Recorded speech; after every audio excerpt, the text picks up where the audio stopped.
Saudara-saudara, Salam.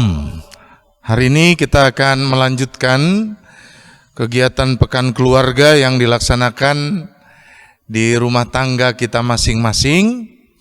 Dan kita sudah memasuki minggu ketiga atau minggu terakhir. Karenanya saudara-saudara, mari kita dengan penuh kesungguhan hati melihat apa yang menjadi nilai kebenaran firman Tuhan yang boleh didalami saat ini.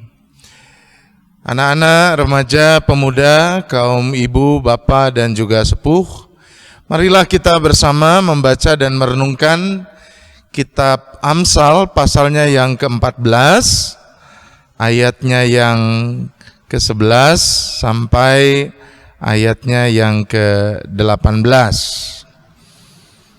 Amsal pasalnya yang ke-14, ayat 11 sampai ayat ke-18. Sebelum kita merenungkan kesaksian firman Tuhan ini lebih jauh, marilah kita bersatu di dalam doa.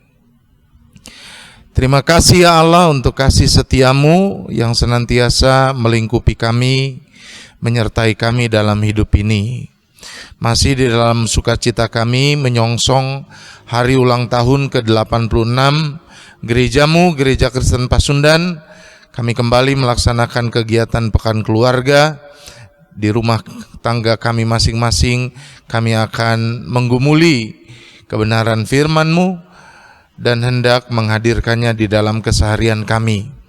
Kuasai kami dengan kuasa Roh Kudus-Mu, sehingga kami boleh mengerti, dan dari titik mengerti itu maka kami terpanggil untuk memperjuangkan nilai firman Tuhan ini di dalam kehidupan kami.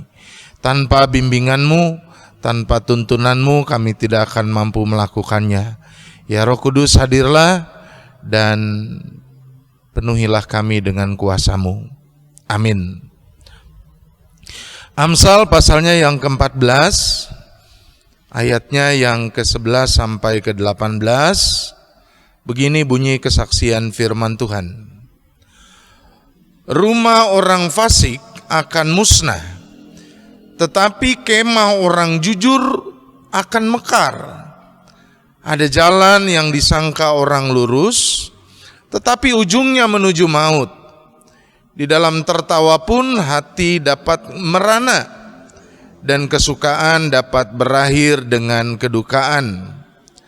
Orang yang murtad hatinya menjadi kenyang dengan jalannya, dan orang yang baik dengan apa yang ada padanya. Orang yang tak berpengalaman percaya kepada setiap perkataan, tetapi orang yang bijak memperhatikan langkahnya. Orang bijak berhati-hati dan menjauhi kejahatan, tetapi orang bebal melampiaskan nafsunya dan merasa aman. Siapa lekas naik darah berlaku bodoh, tetapi orang yang bijaksana bersabar. Orang yang tak berpengalaman mendapat kebodohan, tetapi orang yang bijak bermahkotakan pengetahuan. Amin. Sampai sedemikian jauh pembacaan kesaksian firman Tuhan. Berbahagia setiap kita yang mendengarkan firman Tuhan dan memeliharanya di dalam kehidupan. Anak-anak, remaja, pemuda, kaum bapak, kaum ibu, dan juga kaum sepuh. Di dalam bahasa Inggris ada dua kata yang kalau di bahasa Indonesia kan diterjemahkan menjadi satu kata yang sama. Jadi kalau di dalam bahasa Inggris ada kata home, tetapi juga ada kata house. Kalau di dalam bahasa Indonesia kedua kata ini diartikan sama, yaitu rumah. Nah, Bapak, Ibu, dan saudara-saudara, di dalam bahasa Inggris kedua kata ini dibedakan karena memang ada muatan makna yang juga sangat khas dari masing-masing. Bicara mengenai house, saudara, dia bicara mengenai rumah dalam pengertian bangunan.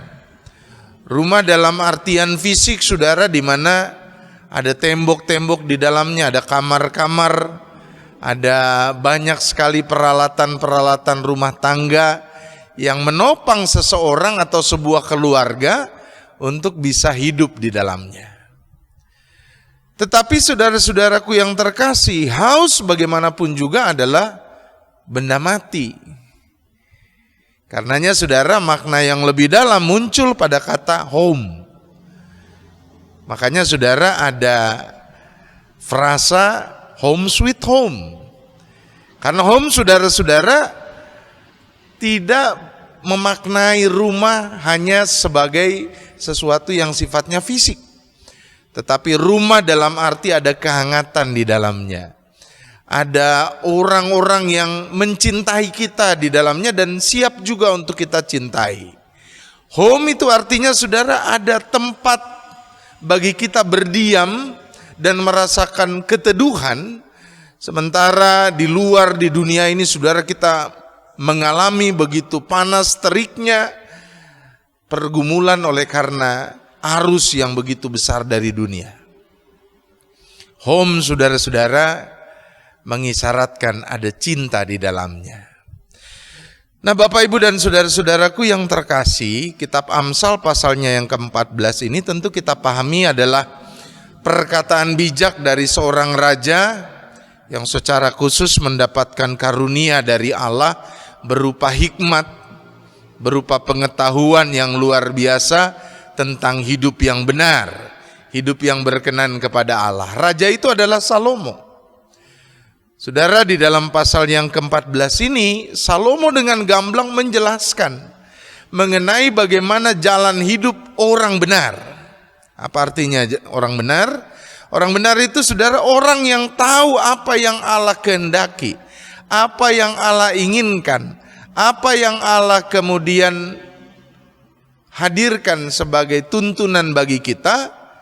Dan saudara-saudara, orang benar akan memperjuangkannya sekalipun dia tahu itu sulit, sekalipun dia tahu saudara ada konsekuensi di dalam menghadirkan kebenaran itu.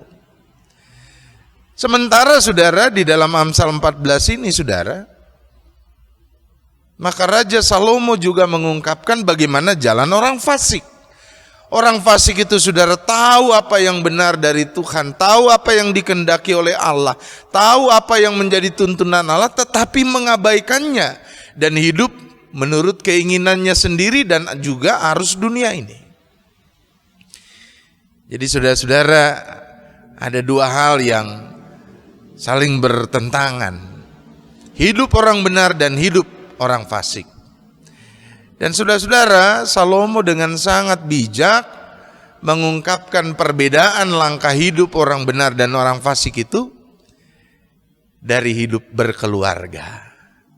Dari bagaimana setiap orang bisa menghadirkan diri sebagai home, saudara, sebagai kediaman yang penuh cinta bagi anggota keluarga yang lain.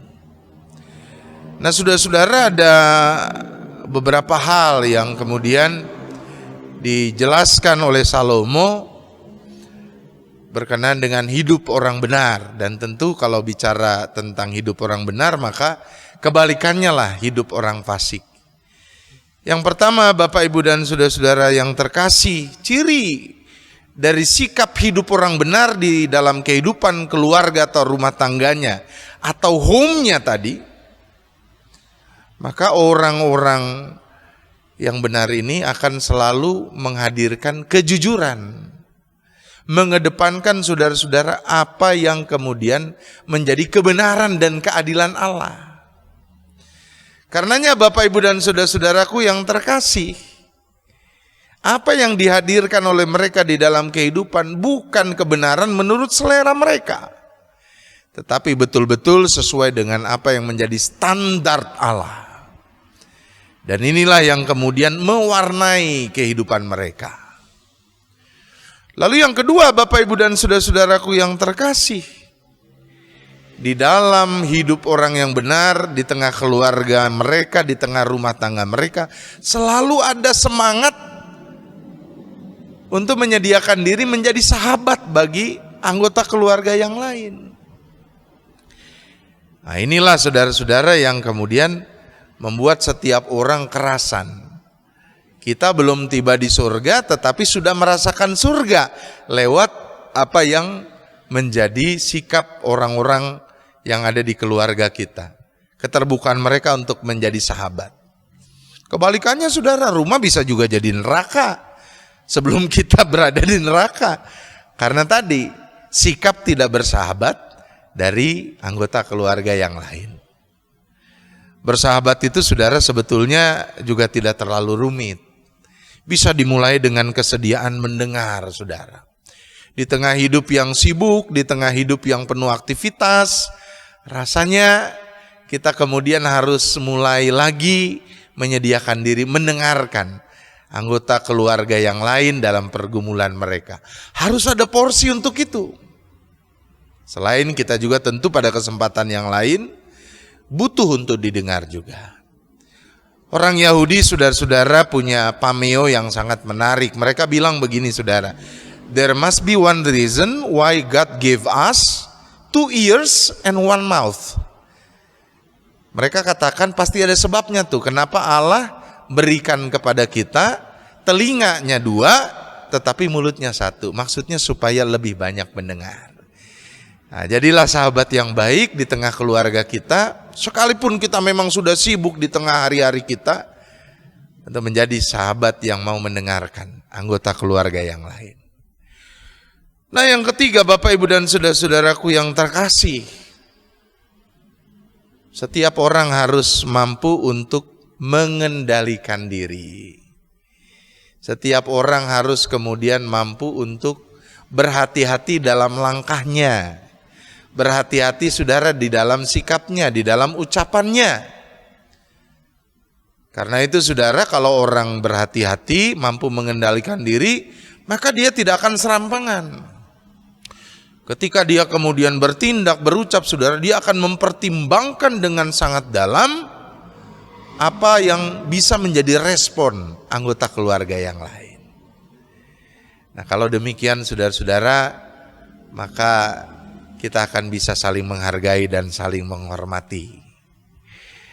Yang terakhir Bapak Ibu dan saudara-saudara, dan ini tidak kalah pentingnya juga, di dalam nasihat Amsal pasalnya yang ke-14 ini, Salomo mensyaratkan jalan hidup orang benar di dalam rumah tangganya adalah setiap orang mampu bersyukur. Bersyukur itu apa? Mampu untuk mengakui bahwa apa yang kemudian dimiliki, diterima dari Allah, itu adalah porsi yang tepat, sesuai dengan apa yang menjadi kebutuhan kita.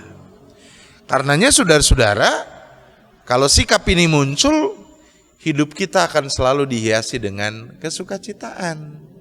Kenapa saudara-saudara? Karena kita selalu mengimani bahwa Allah adalah pribadi yang kemudian mampu menakar yang terbaik, yang cukup bagi anak-anaknya. Nah, bagaimana dengan keluarga kita? Berada di golongan mana kita? Rumah tangga yang home sweet home? Rumah tangga yang bagaikan surga sebelum kita sampai di surga? Rumah tangga yang di dalamnya penuh cinta? Rumah tangga jalan orang benar? Atau rumah tangga yang panas? Semua orang hanya anggap rumah tangga atau keluarga itu seperti terminal. Suatu kali bertemu, tetapi pada akhirnya berpencar kemanapun. Tidak ada tingkat kedalaman interaksi di dalamnya. Apalagi di dalam membina hubungan bersama dengan Tuhan. Karenanya Bapak Ibu Saudara, mari kita evaluasi kembali kehidupan rumah tangga kita. Beberapa waktu yang lalu saya sampaikan kalau bicara Alkitab, keluarga mana yang paling ideal, keluarga siapa yang paling pas, paling mantap, tidak ada.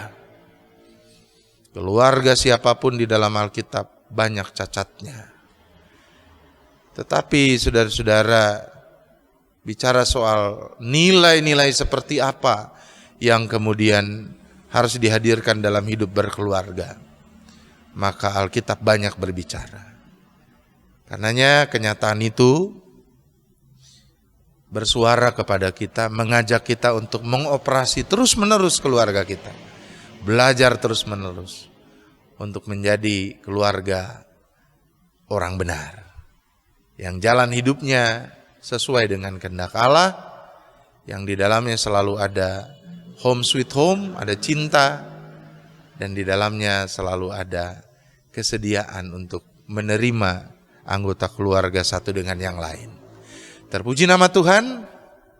Sampai berjumpa kembali di dalam pekan keluarga di tahun selanjutnya. Tuhan memberkati upaya kita untuk memulai menjadi gereja yang benar di tengah rumah tangga masing-masing.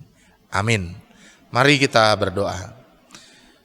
Kami bersyukur ya Allah untuk firman-Mu yang kembali menjadi dasar dan alat yang sempurna untuk kami memperbaiki, mengoperasi, mengevaluasi, mengoreksi kehidupan keluarga kami. Tuntun kami sehingga kami boleh menjadi keluarga yang layak disebut keluarga orang benar. Ajar kami ya Bapa untuk selalu punya kejujuran, mengedepankan kebenaran dan keadilan di tengah rumah tangga kami. Topang kami agar kami selalu mampu menjadi sahabat, mendengarkan orang lain di dalam pergumulan mereka dan juga pada kesempatan yang lain memberi diri didengarkan. Ajar kami juga ya Bapa untuk mampu mengendalikan diri. Semua orang punya aktivitas, semua orang punya pergumulan, sangat mungkin emosi muncul bahkan berlebihan. Dan di atas semuanya Bapa ajar kami untuk bersyukur, mempercayai bahwa apa yang Kau berikan bagi kami adalah porsi yang benar. Itulah yang akan membuat kami bersukacita dalam rumah tangga kami masing-masing. Terima kasih ya Allah. Inilah doa kami di dalam nama Tuhan Yesus kami mengundang Roh Kudus-Mu kembali membimbing kami menggenapi firman ini. Amin.